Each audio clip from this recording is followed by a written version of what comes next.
So his response was, are you pleased with your dating life? If the answer is no, then what are you doing differently? It's not just about finding your husband. It's about opening the door to a new experience. And I thought that was, something great to say. What do you guys think about that? Or what is your interpretation of such? I mean, I think it pretty much says what I said in part 1, if you guys want to watch that. But that's basically, I need to open myself up to doing different things. So, like, in the last video, I was pretty much saying, like, how I should actually start exploring approaching guys, since that's not normally what I do. That's not my approach currently, and it's not working for me. So I should probably try to, like, doing that, I guess. But I think what he's saying is, just overall, we just need to try something different, I guess, to create an experience. So maybe speed dating, maybe using a matchmaker, going to different venues. So, like, if we're always, well, I'm not always at the club, but if you're one of those people who are always at the club and you're not finding what you're looking for, maybe you should go someplace else. I don't know, a park, poetry lounge. Switch up the elements that you're in. How about you, Q? I'm open to finding new experiences. I think speed dating would be pretty cool. But back to your point about being aggressive, I think sometimes there's that whole thing about guys not wanting a girl that's too aggressive, and the guy that wants that girl that's going to be, what is it, like the damsel in distress, so the girl that's... Do they still want that, though, in 2011? I feel like the guy that wants the girl who is going to be, like, his wife wants a certain type of girl. Like, if you want to jump off or you want somebody to take home, like, maybe you'll be looking for that girl that's, like, going to come up to you and be like, hey, can we do something? And this is in every case.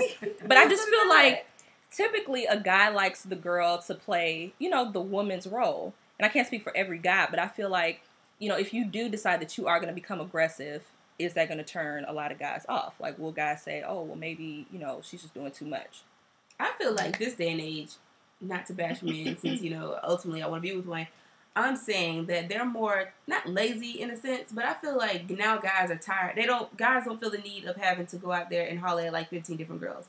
So if you have this one girl out of like the bunch who's actually taking the, initiative and will come up to you and say, hey, how are you doing? And bag you in a situation, I feel like some guy may like that. I mean, they do. Because it's out of the norm. It's out of the norm, and they don't always want to feel like they're doing all the work, which is true. But, I still like the fact of being courted, because I feel like, guys sometimes they get a little lazy, and they just think, especially the ones I feel like that know they're cream of the crop. Right. It's like they know they have something to offer too, but it's like they can go get any girl that they want. Exactly. So for them, it's nothing, because we approach them like, okay, we're about something, but there's that many more women that are about something out there that they can go find. Right. So I think it's about being different. In that case, that they want somebody that's different, that catches their eye in a different way. So maybe it would be to your advantage to kind of go speak up to them and kind of put yourself in an awkward position for 2 seconds, and you may end up with something that may go further than what you could have ever thought would have happened, whether you were, sitting waiting for him to come talk to you or not. And I know for me, that's very difficult, because I'm not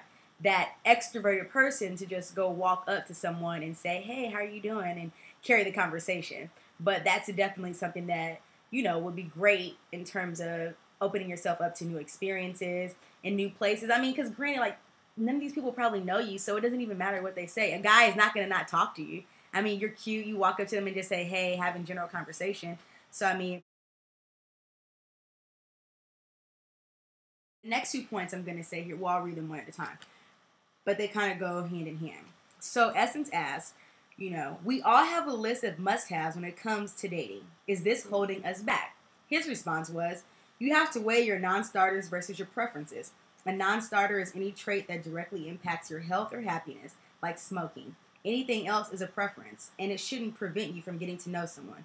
For example, you might want to date a 6-foot-tall man, but dating a shorter guy isn't going to impact you negatively. I often say love comes in unexpected packages. And I guess I'll read the next point. Then they also ask, this process sounds very strategic. Shouldn't love happen naturally? Which goes back to their point in the previous video. And he says, people plan almost every other aspect of their lives, from what college they want to attend to where they want to go in their careers. Love is no different. You can't sit at home and think Mr. Right is going to come knocking. So, we'll open the floor for discussion. Well, I think we need to go back to the first point about the whole non-starters. The list thing. Because, I mean, I don't know if I necessarily agree with that because when I read it, he was saying like non-starters are basically things that impact your health or your happiness. Mm-hmm. So basically, stuff like height obviously is not a non-starter because somebody's height can't impact their health or their happiness. But my thing is children. So I'm 23, and I know the older I get, the more guys my age, especially black men, will have kids. So, I mean, I know a lot of guys who've had kids like when they were in high school. So then, you know, the older I get, the more people are going to have children. To me, I feel like kids is sort of a non-starter at this point in my life because at 23, I feel like when you date someone with children and you know like you're dating this person with the intent that one day it may get serious, it's kind of like you have to take that child along with everything else.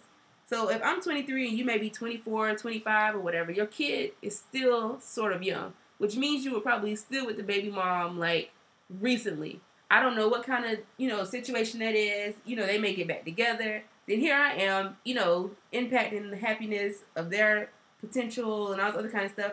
I just feel like it's a lot of drama that I would sign up for that I don't want to sign up for. So I feel like that should be considered as a non-starter. But I mean, in the ideal world, my chances shorter, right? Because in the ideal world, of course, you wouldn't want to date somebody with a child. But the reality is, we're black women. We're looking for black men. And a lot of black men have children. It's not fair, but a non-starter. I don't want to date a guy who wants to become a rapper. Like most of the black guys I know want to be rappers. So does that mean I shouldn't put it on my list of non-starters? I'm not saying that there are no black men with it no comes down kids, to things, but there are just many that have kids. So your chances of dating somebody with a kid is just high. Yeah, I just think for me it comes down to those things that, you know, really define what your relationship will be in terms of values and morals. Like those things you should be aligned on. Then it comes down to a list of things you're willing to compromise on.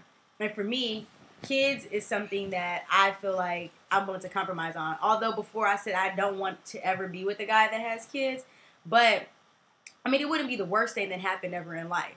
I mean, my current stepmom dated my dad when he had me. But it's How old were they, though? I mean, they're older. But I'm saying I was still a young child and old enough to know what was going on. You know, I was like 6 years old or 6 or 5 or something like that. So I feel like, you know, it's up to the man to set their foot down and say, hey, you know, this is my girl, you're my baby mom, whatever, and this is my child. Nothing is going to come between me and the child. If y'all can rock with that, I can respect a man much more for doing that rather than letting drama ensue. Because at the end of the day, there's nothing that really, with the exception of if the baby is like 1 year old, then, you know, there is a fine line there. But as you get older, that's something that we're unfortunately going to have to deal with. You know, that just becomes the norm because we're getting to an age where people are settling down more and they can potentially have kids. So I can't say just because he has kids, he's out the running. Because if he's everything else on my list that I like and that I want, and he just so happens to come with a child, then that's just something I'm going to have to rock with. And I mean, it won't be bad because I want kids of my own too. So having an extra wouldn't be any different. But my thing is, if you know up front that a dude has kids, would you even try to like explore that situation? Not saying you don't got to know this person and you really like this person, y'all got a lot in common. Then down the line you say, oh, I have a daughter. Then it's different because you already got invested in that situation. But coming in the gate, you already know this dude has kids. I would cut my losses from the beginning. I would too. Or two. At 23 years old, if you have a kid, one kid, two, I don't even care. Any type of, I don't know. I don't want to deal with it. Not at 23. Maybe when I get closer to 25, when it's more like, okay, people probably have, especially if I'm dating older guys, it's different. But at 23 years old, I mean, I'm not at the place right now where I would want to be anybody's stepmom. I don't want to be dealing with the dramas of parenthood and, you know, that's too much on me because, like, career-wise, I already know me and my dude probably not going to be spending that much time because I work all the time. If you have a busy career, you're probably working all the time, but now I have to take into consideration your child's schedule and I don't know, whatever else you have going on, it's just too much. I mean, yeah. At 23. I agree. I mean, ideally, I don't want to date anybody that has a child. I'm just saying, in terms of like a list of compromisations, that's an example of something that is on my compromise list because it's inevitable that as we get older, if I'm still single, I can't say I want a guy with 0 kids because the chances of meeting somebody, if I happen to be around 30 and single and saying I don't want a guy with kids, that's a slimmer chance of finding somebody in that, you know, realm that doesn't have kids. So I'm not saying it's on my compromise list today. But in the grand scheme of things, that's something I can see myself compromising when on you because get older. Yeah, it won't be have as to, important. out of necessity. Yeah, it won't be as an important need for me then because, you know, that's just how the cookie crumbles, unfortunately. Right. So